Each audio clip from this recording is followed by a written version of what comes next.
How did I become an insurance expert? By accident, I guess. In the late 1990s, I was working with a consumer protection organization, and one of the people on staff was an insurance expert, and he left the organization. My boss called me in and said, "Doug, what do you think? Can you learn insurance?" And everything in the back of my mind said, no, say no to this one. But of course, he was my boss and I was younger, and I said, "Sure, boss, if that's what you need." And over the next 25 years, I've learned more about insurance than I even knew was knowable.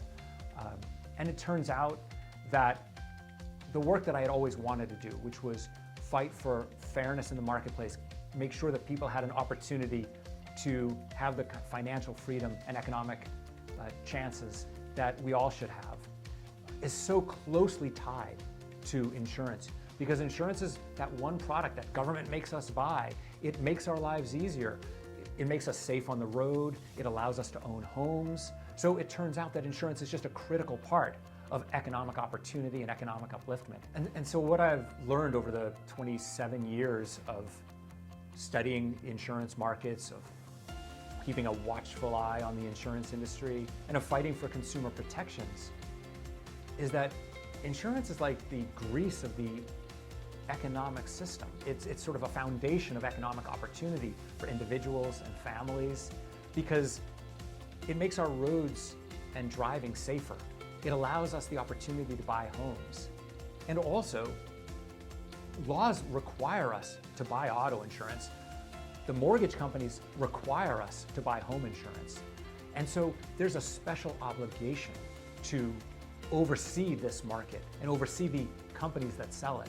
So for me, I had no idea that insurance was going to be the way that I could help fight for economic fairness in our country.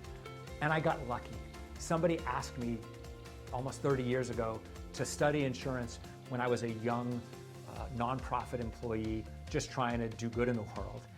And it turns out that I was given this chance to really come to understand a part of our economy that is just integral to the economic opportunity I always wanted to fight for. And that's why I also think it's so important that lawmakers pay special attention, that regulators do a good job, and that as consumers, we pay attention to what's happening in this market and speak up when we see problems, because those problems affect all of us and they cost us billions of dollars. So we need to make sure that this works. And I've just had the honor of being able to work in that battle for a quarter century, and I'm thrilled by it.